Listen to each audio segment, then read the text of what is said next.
Good afternoon and welcome to your 4 to 5. I'm Lauren Coleman here with Tanya Rivera. We have Turan Kirksey and Jalen Gilkey today. Hey, make sure you join us over on the Facebook, right, to chat with us during the show. Turan, it's so good to see you, man. I'm just saying. Yeah, it's been a long time. It's been a long time, but glad to be able to join you all for the 4 to 5 for sure, and on a nice weather day as well. Can't beat that.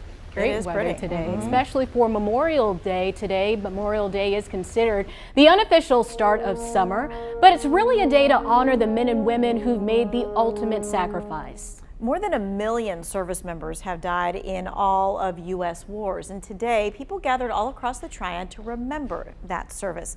One of the biggest ceremonies was at the Carolina Field of Honor in Kernersville. People gathered for a wreath presentation and a flag raising at the Veterans Memorial Wall in Wren Miller Park in Jamestown as well. The city of High Point hosted a Memorial Day ceremony to honor those that gave their life fighting for our country. WFMY News 2's Jalen Gilkey was there. He spoke to some of those people that the event meant the most to. Jalen? Well, Memorial Day is a time of reflection and thankfulness for the countless men and women that paid the ultimate sacrifice for our country.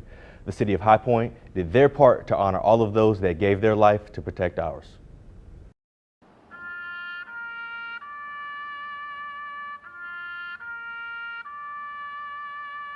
Just thank you for your service. Thank you for all the ones who've sacrificed, and we love you. In honor of Memorial Day, the city of High Point and the Randolph County Honor Guard gathered downtown to honor all of those that paid the ultimate price for our freedoms. Memorial Day is an opportunity for us to stop and think about the people, the men and women who died for our country, the ones who gave us the freedom that we have today. Victor Jones is now a High Point City Council member and the chairman of High Point's Heroes Center, an organization which helps veterans get back on their feet. But before all of that, he served as a Marine.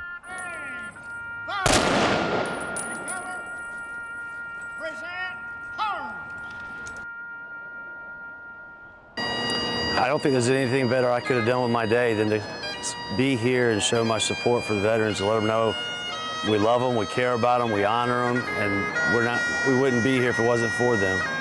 The Randolph County Honor Guard also came out to show their respect and appreciation for their fallen comrades. It's an awesome responsibility, and it's also a very huge honor to be able to stand for these that have paid the price, who allow us to be able to stand here and have this conversation today. They paid the price for the freedom that we enjoy. If you are a veteran or know of a veteran, the Randolph County Honor Guard is looking for some fresh faces to join their ranks. You don't have to live in Randolph County to join. Commander Bryant told me today that they're looking for people from all over the Triad to help keep this beautiful tradition alive. Thanks, Jalen. And as we mentioned earlier, dozens came out to honor those killed while serving our country at the Carolina Field of Honor in Kernersville.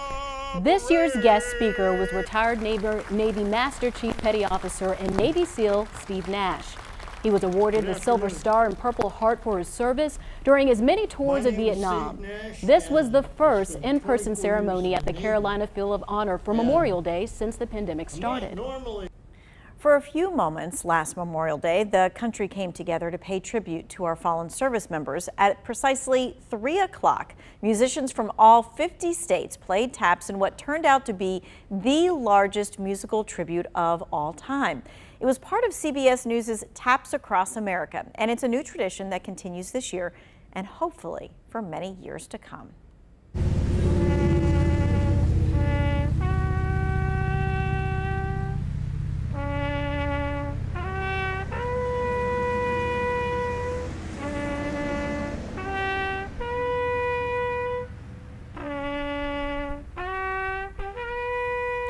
Just about an hour ago, scouts from Troop 600 right here in the Triad met at the Bugle Boy Gillies Memorial in Oak Ridge so that they could take part in Taps Across America.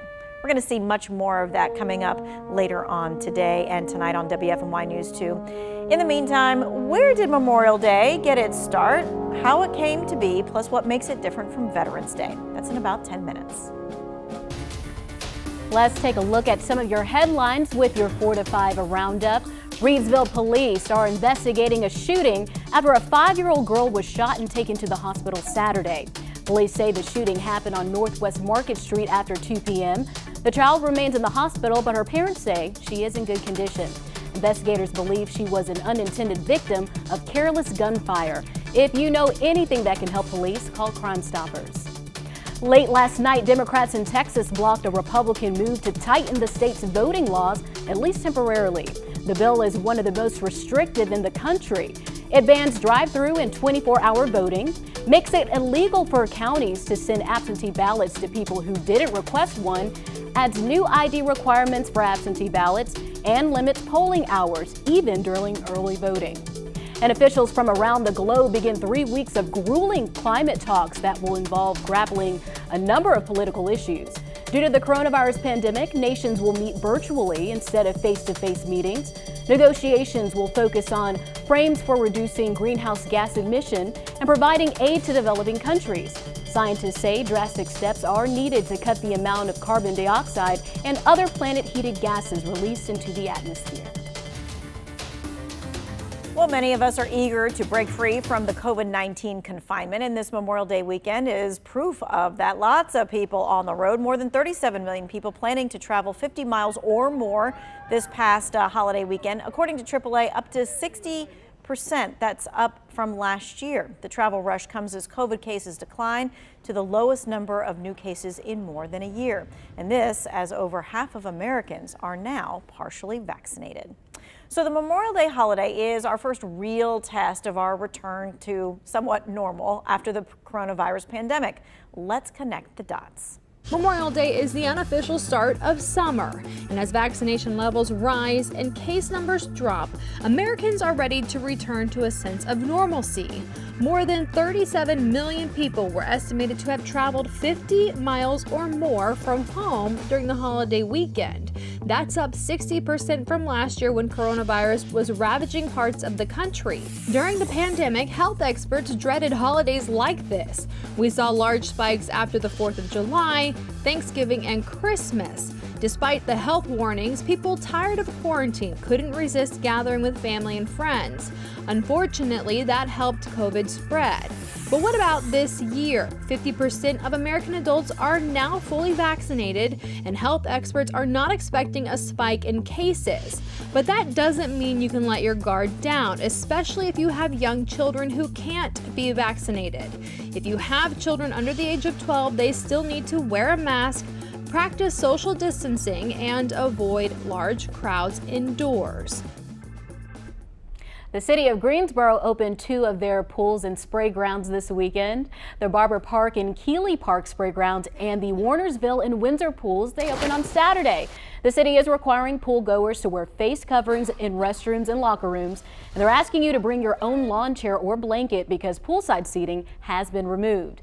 And the Greensboro Aquatic Center wants to ensure little ones wanting to make a splash are safe and that they know how to swim. They are partnering with the Carolina Swim Foundation to provide free swimming lessons for kids. The lessons begin June 8th and will include 4 lessons over 2 weeks. Register kids at the Carolina Swim Foundation's website.